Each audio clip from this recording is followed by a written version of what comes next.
తాజాగా రిలీజ్ అయిన పుష్ప 2 ఎలాంటి సంచలనం సృష్టించిందో ప్రత్యేకంగా చెప్పాల్సిన అవసరం లేదు. ఇప్పటి వరకు ఉన్న హైయెస్ట్ కలెక్షన్స్, టాలీవుడ్ సినిమాల రికార్డులన్నింటినీ బ్లాస్ట్ చేసి నెంబర్ 1 గా నిలిచి ఈ సినిమా రికార్డ్ క్రియేట్ చేసింది.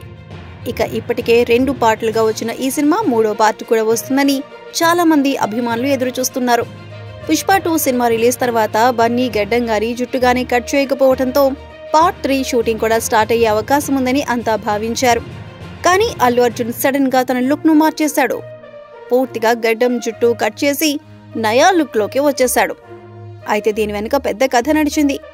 ఇప్పటికే షూటింగ్ పూర్తయిందని, మిగిలిన కొంత పార్ట్ అయితే సినిమాను కంప్లీట్ చేసి రిలీజ్ చేయొచ్చని సుకుమార్ భావించాడట. దీనికోసమే బన్నీని రిక్వెస్ట్ చేశాడట. బన్నీ స్క్రీన్ ప్రెజెంట్ పుష్ప 3లో చాలా తక్కువ ఉంటుందని ఆయన వివరించాడట. కానీ అరెస్ట్ తర్వాత జరిగిన పరిణామాలతో కోపంలో ఉన్న బన్నీ సుకుమార్ బిహేవియర్ ని కూడా చూసుకొని తను సినిమా చేయటం లేదని, పుష్ప 3 ఇక లేదంటూ, దయచేసి తనని ఫోర్స్ చేయొద్దంటూ తెగేసి చెప్పేశాడట. దీని గురించి మాట్లాడడానికి సుకుమార్, అల్లు అర్జున్ అల్లు స్టూడియోస్ లో కలిశారు. వాస్తవానికి పుష్ప పార్ట్ 2 రిజల్ట్ చూసిన తర్వాత పుష్ప 3 షూటింగ్ కూడా కంప్లీట్ చేసి నెక్స్ట్ ఇయర్ రిలీజ్ చేయాలని భావించారు. కానీ తర్వాత పరిస్థితులు మారటంతో దాదాపుగా పక్కన పెట్టేశారు. సుకుమార్ కూడా మరో సినిమా లేకుండా ఖాళీగా ఉన్న క్రమంలో 3వ పార్టుపై బన్నీతో చర్చ జరిపారట.